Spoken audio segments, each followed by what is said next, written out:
organisée par la CEA, la conférence universitaire des associations d'étudiants, mais aussi par l'AGE, l'association des jeunes engagés, qui est l'association qui défend les collégiens à Genève. Si nous organisons cette conférence avec la participation de Gabriel Nadeau-Dubois sur la question des autres pauses des taxes d'études, c'est que pour nous, il est important d'avoir un discours clair concernant la hausse des taxes d'études. Pour la CEA, depuis plusieurs années, si ce n'est depuis toujours, nous défendons une université accessible à tous et à toutes, que ce soit accessible pour les étudiants riches, mais aussi pour les personnes qui sont dans le besoin. Et dans ce sens-là, pour nous, il est important de réaffirmer que nous sommes opposés à toute hausse des taxes d'études. Pour donner un exemple, il y a une vingtaine de jours, le Conseil fédéral a accepté de tripler les taxes d'études dans les EPFL, dans les EPF. Si cela arrive à Lausanne et à Zurich, on est sûr que dans les années qui suivent, à Genève, on aura le même type de loi. Il y a encore une année, à l'IHEID, ils ont augmenté les taxes d'études jusqu'à 5 000 francs pour les étudiants suisses et 8 000 francs pour les étudiants étrangers. On remarque que face à toutes ces réformes, il faut réussir à s'organiser. Et c'est pour ça que nous avons organisé cette conférence. C'est pour ça que Gabriel Nadeau-Dubois pourra présenter notamment l'organisation du mouvement étudiant au Québec. Mais avant de lui donner la parole, je vais donner la parole à Margot de l'AGE, qui présente brièvement l'AGE, puis après on laissera la parole à Gabriel. La soirée va se dérouler de cette manière, donc durant 45 minutes à peu près, Gabriel Nadeau-Dubois présentera le mouvement étudiant québécois, puis on espère avoir une demi-heure, 45 minutes de débat, de discussions, de questions. À la suite de ça, on est tous invités au Nadir où un apéro repas nous attend. On pourra continuer à discuter autour d'une bière. Merci à tous et bonne conférence.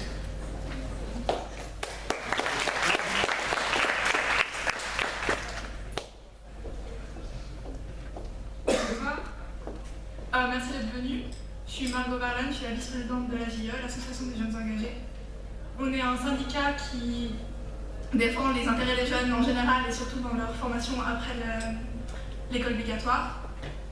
On s'est créé en décembre 2013 et en janvier dernier on a fait une grève justement des étudiants de post-obligatoire pour protester contre la réforme des collèges qui durcissait les conditions de passage.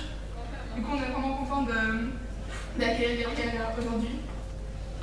Gabriel donc, est le porte-parole des étudiants de la classe qui ont mené le mouvement québécois en 2012. Ce mouvement qui est vraiment très intéressant parce qu'il y a eu beaucoup de participation, il y a eu un énorme impact. Et voilà, merci d'être venu.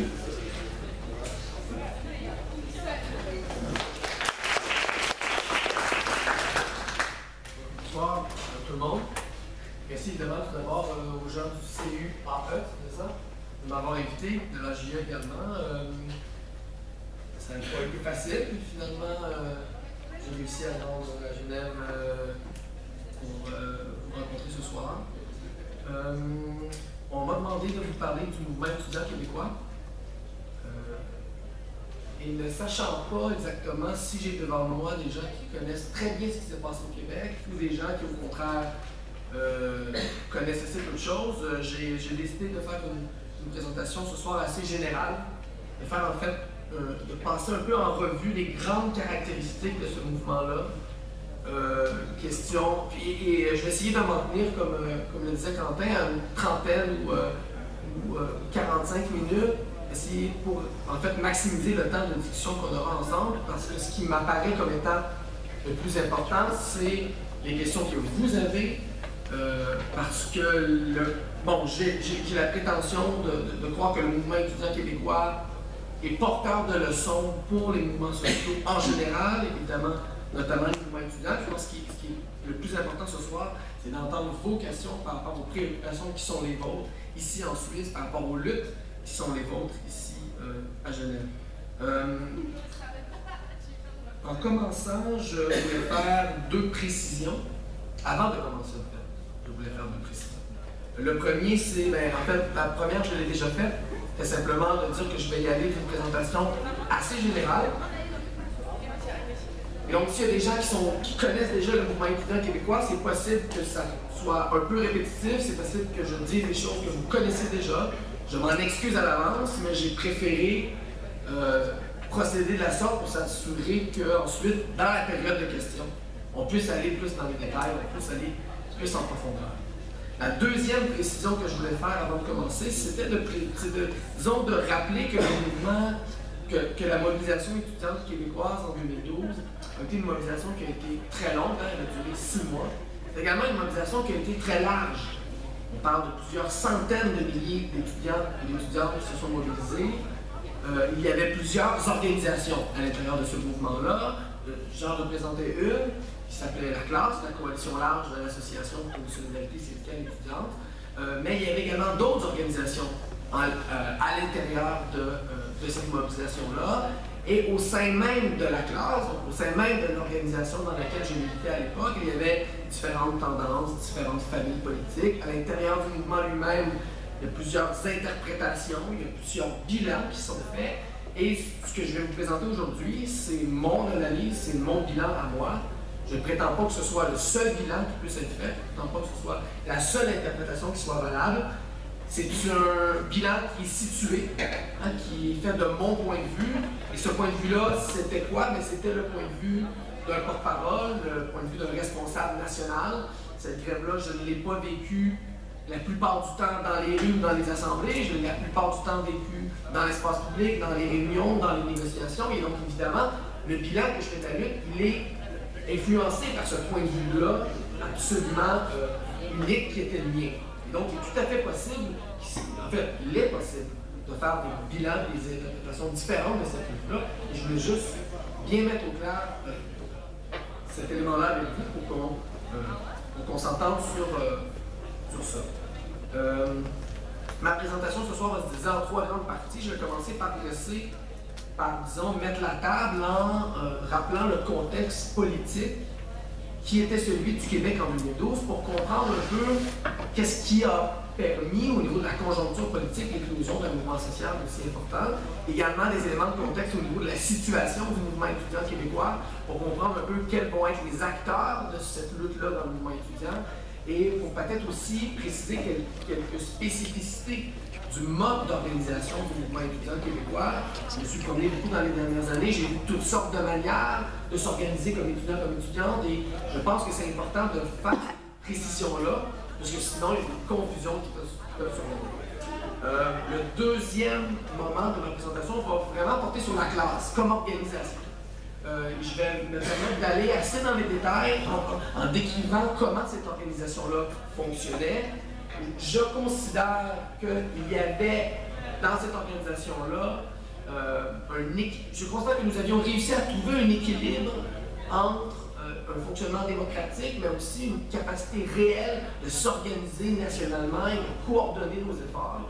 Je vais vraiment donc prendre un moment pour discuter de cette structure-là qui pour moi était très intéressante et qui pour moi est porteuse de leçons. Et je vais parler également des rapports que nous avons eus avec les autres organisations étudiantes. Le troisième et dernier moment de ma présentation va porter sur peut-être à la fois les clés du succès, mais aussi sur les défis qui ont été ceux de la mobilisation étudiante en 2012. Donc, 2 raisons qui expliquent selon moi la réussite de la mobilisation et une contradiction, un défi qui encore aujourd'hui pour moi reste ouvert pour le mouvement étudiant. Alors, maintenant qu'on a fait la tête de matière, j'y vais tout de suite. Donc, contexte politique. Il faut comprendre que la hausse des frais de scolarité, elle est. Donc, frais de scolarité est l'équivalent de nos taxes d'études ici, à peu près. Donc, c'est des frais d'inscription à l'université. Ces frais-là ont été gelés. Donc, ont été stables au Québec pendant près d'une vingtaine d'années, à partir du début des années 90. Jusqu'au milieu des années 2000, où il va y avoir un premier dégel en 2007, mais un dégel, donc des frais d'à peine 30%. Donc un dégel, disons, timide. Il y aura à ce moment-là une tentative de démarrer une mobilisation étudiante, donc en 2007, tentative qui va être un échec, la grève ne se généralisera pas, et les frais donc vont être déjà augmentés une première fois en 2007 de 30%, sans vraiment que la riposte étudiante réussissent à s'organiser. Le gouvernement qui avait augmenté ses frais en 2007 était un gouvernement formé par le Parti libéral du Québec, un parti situé résolument à droite de l'échiquier politique, et ce même gouvernement, donc en 2010, dépose un budget que le ministre des Finances de l'époque, qui s'appelait Raymond Bachand, décrit dans une entrevue dans un quotidien montréalais comme, et ce sont ses mots, une véritable révolution culturelle. Qu'est-ce que voulait dire donc ce ministre des Finances lorsqu'il parle de son budget en ces termes-là? C'est assez clair, il voulait dire une chose très simple. Ce budget-là, de l'aveu même donc du gouvernement, avait comme objectif de réformer en profondeur l'État québécois, notamment en procédant à la privatisation et à l'imposition de mesures de tarification dans les services publics, que ce soit en santé ou donc en éducation supérieure, avec donc cette augmentation, cette fois-ci, de 75% des frais de scolarité. Si je fais ce détour, c'est pour peut-être illustrer le fait que le gouvernement lui-même, dès le départ, donc dès qu'il annonce son intention d'augmenter la hausse des frais de scolarité en 2010, le gouvernement est très conscient, il le dit donc lui-même, est très conscient qu'au-delà de l'enjeu des frais de scolarité, il y a un débat politique beaucoup plus large qui se joue avec ce budget et avec ces différentes mesures de qualification. Le gouvernement lui-même donc reconnaît qu'au-delà de l'enjeu strict des frais de scolarité, il y a déjà une question plus profonde qui est celle: quel modèle de société voulons-nous? Il faut comprendre que le Québec représente un peu une exception dans l'écosystème politique nord-américain, avec avec un État social qui a été amoché dans les dernières années, mais qui quand même permet au Québec d'être la société la plus égalitaire en Amérique du Nord, avec une imposition progressive, un système de redistribution de la richesse et de protection sociale qui fonctionne mieux que dans le Canada anglais et résolument mieux, évidemment, qu'aux États-Unis. Donc, dans ce contexte-là, où le Québec est un peu donc une exception politique dans l'écosystème nord-américain, il y a clairement une volonté du gouvernement, disons, de revenir sur cette exception-là. Souvent au Québec, c'est ce qu'on a appelé le modèle québécois, et il y a donc une intention ouvertement affirmée du gouvernement de normaliser la situation du Québec à l'intérieur de l'Amérique du Nord. Et un des moyens de procéder à cette normalisation-là, un des moyens de s'attaquer donc à ce modèle de société, c'est de s'attaquer à un de ses symboles. Et un de ces symboles, c'est quoi? C'est la politique historique au Québec de très bas frais de scolarité, de très bas frais d'inscription. Pour comprendre, le Québec est l'endroit en Amérique du Nord où les universités sont les plus accessibles, où les frais de scolarité sont les plus bas, et de beaucoup. Les frais de scolarité québécois sont significativement inférieurs à ce qu'ils sont dans l'ensemble des États autour du Québec. Donc, j'ai fait ce long détour pour illustrer que le gouvernement, dès le départ, c'est lui-même qui s'attaque à un symbole. Et c'est lui-même qu'en dessous de la question des frais de scolarité, il y a un enjeu social beaucoup plus fondamental. Le gouvernement donc annonce en 2010 ce qu'il appelle cette révolution culturelle et annonce une hausse des frais de scolarité. À partir de ce moment-là, donc à partir du printemps 2010, va se mettre en branle à l'intérieur du mouvement étudiant une campagne de mobilisation, de sensibilisation, qui va s'échelonner sur 2 ans, où il va y avoir une escalade des moyens de pression par le mouvement étudiant, où de plus en plus le mouvement étudiant va monter, va hausser le ton, où le mouvement étudiant va donc utiliser des moyens d'action de plus en plus significatifs, de plus en plus perturbateurs, et cette escalade-là, ce processus de mobilisation-là, va culminer donc en février 2012 avec le déclenchement d'une grève générale illimitée dans les collèges et les universités du Québec. Donc ça, c'est très généralement et rapidement un peu le contexte. Le mouvement étudiant lui-même, quelle était sa situation donc, au moment où commence la grève étudiante? Le mouvement étudiant est dans une situation où il est divisé, disons, en 2 grandes tendances, en 2 grandes manières de voir le mouvement étudiant. On a d'une part une tradition qu'on pourrait qualifier de syndicale, de combative, avec une organisation qui s'appelle l'ACÉ, qui va plus tard devenir la classe, donc l'Association pour une solidarité syndicale étudiante, qui depuis sa fondation se réclame d'une tradition bien enracinée au Québec de syndicalisme étudiant et d'un syndicalisme étudiant qui se veut non corporatiste, donc qui a comme objectif de dépasser la défense des stricts intérêts étudiants pour aborder l'ensemble des questions de société, pour permettre aux étudiants de prendre des positions, que ce soit sur les enjeux de genre, donc les enjeux féministes, mais également les enjeux écologiques, les enjeux de justice sociale en général. C'est une organisation qui a été créée dans un contexte où il y avait une très forte mobilisation de critique du libre-échange, donc dans le contexte de l'altermondialisme. Ça vous fait un peu une idée du type d'organisation dont on parle.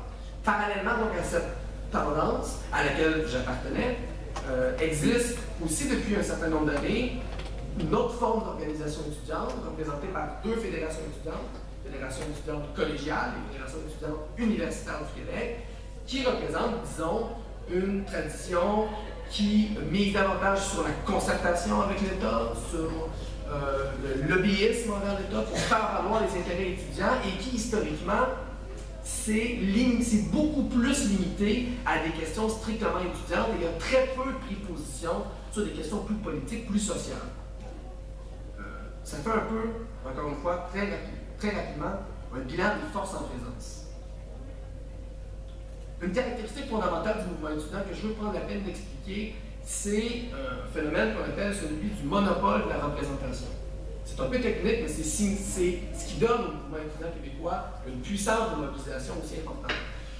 À ce que j'ai compris, le membership en Suisse à une association étudiante est volontaire, est optionnel. Vous décidez ou non de vous joindre à une association étudiante. Au Québec, ce membership-là est obligatoire. Par exemple, si vous êtes étudiant ou étudiante en sciences politiques à l'Université de Genève, dès que vous êtes inscrit à l'université, vous êtes automatiquement membre de l'Association étudiante de sciences politiques de l'Université de Genève, vous payez automatiquement une cotisation qui est prélevée sur votre facture de frais d'inscription et qui est remise à l'association étudiante en question. Cette association-là, collectivement, démocratiquement, peut décider ou non de se joindre à une ou à l'autre des organisations nationales étudiantes qui regroupent donc plusieurs associations sur plusieurs campus, dans plusieurs facultés. Et donc, ce phénomène-là, où les gens sont donc automatiquement membres et où il ne peut y avoir donc qu'une seule association par secteur, disons, c'est ce qu'on appelle donc le monopole de la représentation, et ça a été conféré au mouvement étudiant dans les années 70, suite à une mobilisation par une loi, donc une loi qui reconnaît les associations étudiantes et qui leur confère ce monopole de la représentation. Pourquoi est-ce que je prends la peine d'expliquer ça? C'est que quand on regarde les chiffres en termes, par exemple, de nombre de gens en grève au Québec, il faut toujours garder en tête que s'il y a, par exemple, on dit qu'il y a 100 000 personnes en grève, ce ne sont pas nécessairement 100 000 personnes qui, individuellement, ont fait le choix de faire la grève. Ce sont, donc, il y a un nombre donné d'associations qui ont, toutes chacun de leur côté, voté la grève, ce qui fait donc que la grève s'applique à l'ensemble de l'association. Est-ce que ça va? J'ai l'impression d'être flou, mais donc c'est important parce que d'une part, ça donne des ressources financières importantes aux associations étudiantes, étant donné que les cotisations sont donc prélevées automatiquement, et ça permet aux associations étudiantes de se présenter comme le seul et unique interlocuteur capable de parler au nom de ses membres. Et ça, c'est déterminant pour la manière dont le mouvement étudiant va se structurer et va faire la grève par la suite, et ça diffère beaucoup de la manière dont s'organisent les associations étudiantes de manière générale en Europe. Alors, voici l'élément de contexte. Au niveau de la classe elle-même, donc, classe qui est une organisation fondée par l'AC, une coalition d'associations étudiantes temporaires pour donc le temps de cette mobilisation, de cette grève au printemps 2012. Comment fonctionne la classe? La classe est une organisation qui fonctionnait en démocratie directe, où donc, dans chacune des associations étudiantes locales, dans chacun des syndicats locaux, il y a une assemblée générale à laquelle tous les étudiants sont invités à participer, à laquelle, et dans cette assemblée, donc, chaque étudiant a un vote en tant que membre de l'association, et dans chaque association, ce sont ces assemblées qui sont les instances qui prennent les décisions. On y a également un comité exécutif qui sert à appliquer les décisions, à faire rouler, à faire fonctionner l'association étudiante au quotidien, mais les grandes décisions, les grandes orientations politiques, stratégiques sont prises par ces assemblées. Chacune de ces assemblées envoie par la suite des délégués à un congrès national qui réunit donc les délégués de chacune des assemblées générales ou de chacune des associations étudiantes. Ce congrès-là est un peu comme un deuxième palier d'assemblée générale, fonctionne également de manière démocratique. Il y a des propositions, des votes, des décisions qui sont prises, et ces décisions qui sont prises donc dans ce congrès sont par la suite disons, appliquées ou opérationnalisées par un comité exécutif national